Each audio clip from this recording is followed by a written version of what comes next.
Hello and welcome to another episode of Just in Time Worlds with your host, Marie Mullaney. Today I'm going to talk about my editing process on request of one of my Discord users. Editing is a very important part of writing. Your first draft is called your puke draft for a reason. I'm going to take you through my process of going through my puke draft to my probably final version by using the first 500 words of my second chapter of Ducal Air. Let's take a look at what the actual finished product looks like. A year born in ghostlights is a year born in glory. Sayings of the Rulara. His daughter's little hand curled in his, Louis approached the giant bonfire blazing on the ice. The flames reared up into the polar night, forming the shape of the great wheel. The frigid heart of the northern winter stole all heat from the blaze. Memories crowded his throat, a myriad of fire festivals gone by, aspirations for the new year rising in a tower of smoke. Have you got your wish? Yes, Papa. She held up a small wooden carving, slipping a little as they stopped. Louis thought that it might represent a house, though not a very well-crafted one. His 8-year-old had a lot to learn about woodwork. It's time to send it to the wheel. Can I tell you my wish, Papa? She asked softly. If you whisper it very quietly so that the spirits don't hear it. He dropped to one knee and adjusted the hood of her reindeer parka so that it sheltered her red hair, so reminiscent of his own russet locks. She leaned close to him, the carving held between them. Her little lips brushed soft on his ear. I wish that you didn't have to go anywhere this year, that you can just stay in Rokai with us. Louis hugged her. There was little else he could do. Her wish would not be granted. The drums echoed their shared heartbeat in the tight space between them. He savoured her breath on his cheek, small arms coiled around his neck. This memory, at least, they would both carry before duty called him away. Come, Louisa, he rose reluctantly. It is time to make your wish, and then we can feed the fire. They joined Rahul, where he helped Isabella with her wish. A glow lit the little girl's face as she greeted Louisa. Rahul gave him a grin and a clap on the shoulder. Happy New Year, Louis. Happy New Year. Laughing, he returned the buffet, sending his friend off balance on the ice. Southerner that he was, Rahul was not quite steady on the lake. That is the final product. But that is not what this chapter started out as. So here we have the puke draft of the same chapter that I read the final product of. Now ignore the italic flavor text. I completely changed that because I wasn't happy with this recap sitting on top of chapter 1. So we're not even going to bother to read that. We're just going to dive into the text of the chapter. The winter night was ice cold as they prepared to cast the carvings into the giant bonfire. Louis was helping his daughter while Rahul stood with Isabella. The two small girls had spent the past week preparing their wishes for the coming year, the activity making them friends after Isabella's precipitous arrival. So you can see this paragraph, there's a lot of telling, there's a lot of recap on what went before, and we're not really getting anything about Louis and his motivations. The Festival of Flames that marked the passage of the year was spectacular in the polar dark. Torches lit the path they had walked from the pink walls of Rakai Fortress across the frozen lake. In the center of the lake, a fire had been laid out in the shape of the wheel. In the center of the fire, where the hub would be, the 12 flame dancers danced out the old year and welcomed the new. This is descriptive, but it's not very personal, and it doesn't tell us anything about how it really looks. There's just facts being given to us. Have you got your wish? Rahul asked Isabella. Yes, her voice was pitched higher with excitement. Get it out, it's almost time. Remember, you wanted to go into the hottest part of the flames. Louis smiled at them and bent to help his daughter with her wish. The small wood carving looked like a house, though not a very well-carved one. A master woodworker, his 8-year-old was not. Can I tell you my wish, Papa? She asked softly. If you whisper it very softly so that the spirits don't hear it. He dropped to one knee and gently smoothed back her hair. She leant close to him, the carving held between them. Her little lips were soft on his ear. I wish that you didn't have to go anywhere this year, that you can just stay in Rokai with us. Louis wordlessly hugged her. There was little else he could do. Her wish was almost certainly not going to be granted. "Come, Louisa," he said, rising. "It's time to make your wish, and then we can feed the fire."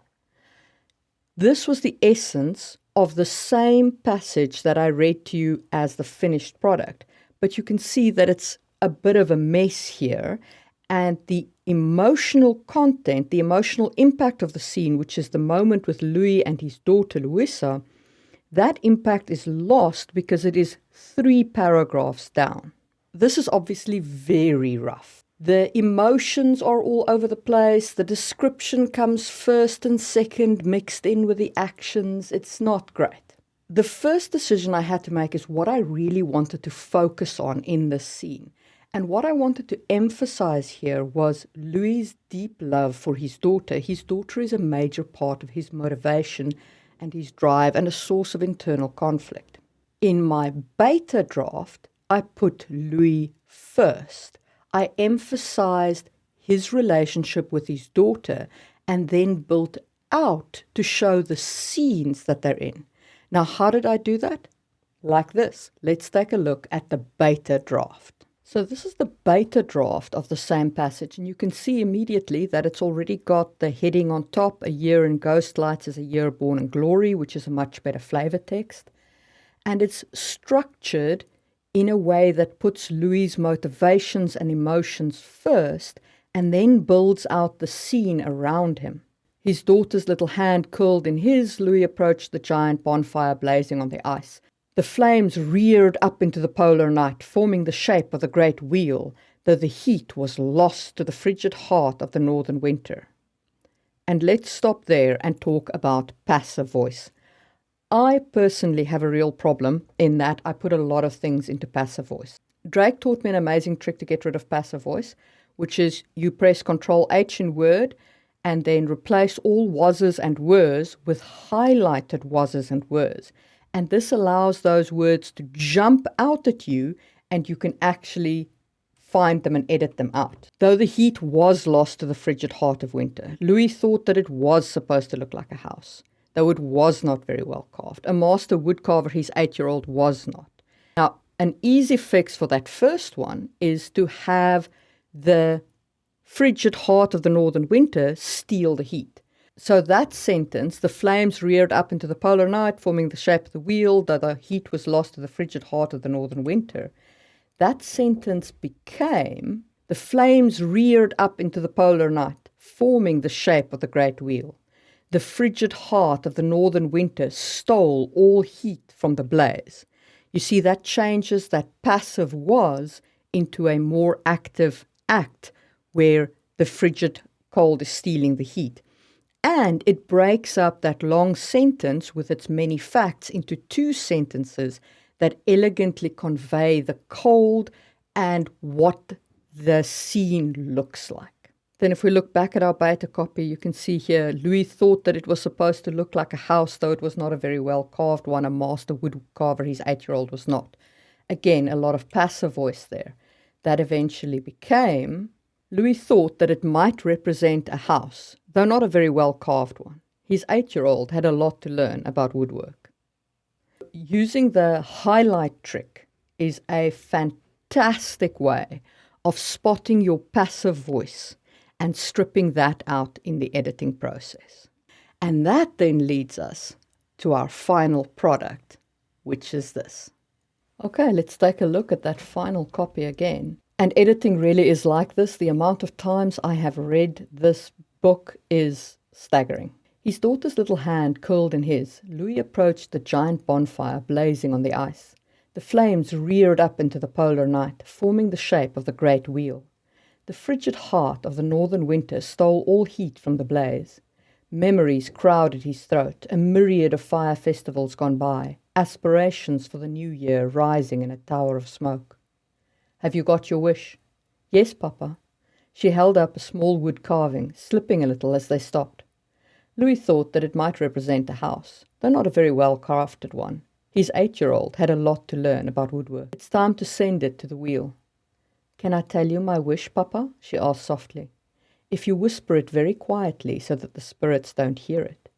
He dropped to one knee and adjusted the hood of her reindeer parka so that it sheltered her red hair so reminiscent of his own russet locks. She leaned close to him, carving held between them. Her little lips brushed soft on his ear. "I wish that you didn't have to go anywhere this year, that you can just stay at Rokai with us." Louis hugged her. There was little else he could do. Her wish would not be granted. The drums echoed their shared heartbeat in the tight space between them. He savoured her breath against his cheek, small arms coiled around his neck. This memory, at least, they would both carry away before duty called him. "Come, Louisa," he rose reluctantly. "It's time to make your wish, and then we can feed the fire." They joined Raoul where he helped Isabella with her wish. A glow lit the little girl's face as she greeted Louisa. Raoul gave him a grin and a clap on the shoulder. "Happy New Year, Louis. Happy New Year." Laughing, he returned the buffet, sending his friend off balance on the ice. Southerner that he was, Raoul was not quite steady on the lake. So you can see the passive voice is gone, and we can confirm that by doing a was search. We have a lot more active voice, and the emotions of the main character, the motivations of the narrating character is the primary focus of the scene. So if I've succeeded, everything in this passage is described from Louis' perspective with Louis' emotions, which I hope will help ground the reader in what Louis is feeling and help them relate to him as the narrating character. And you can let me know what you think in the comments below. And that is my editing process for the Ducal Heir as it stands now. I will say that much of this has been learned over the course of my podcast with Drake. The Hidden Blade, while it is a good book, does suffer from some of these things. It suffers from some filtering. It suffers from some passive voice. In the Ducal Heir, my process is vastly improved because of the podcast that I run with Drake, where we talk about matters concerning writing. So if you're interested in learning more about that, check out the playlist Releasing Your Inner Dragon, or find our podcast on any of the major podcasting platforms. And that is my take on editing and fantasy editing and my process around how I edit my work. And I hope to see you soon for another episode of Just in Time Worlds.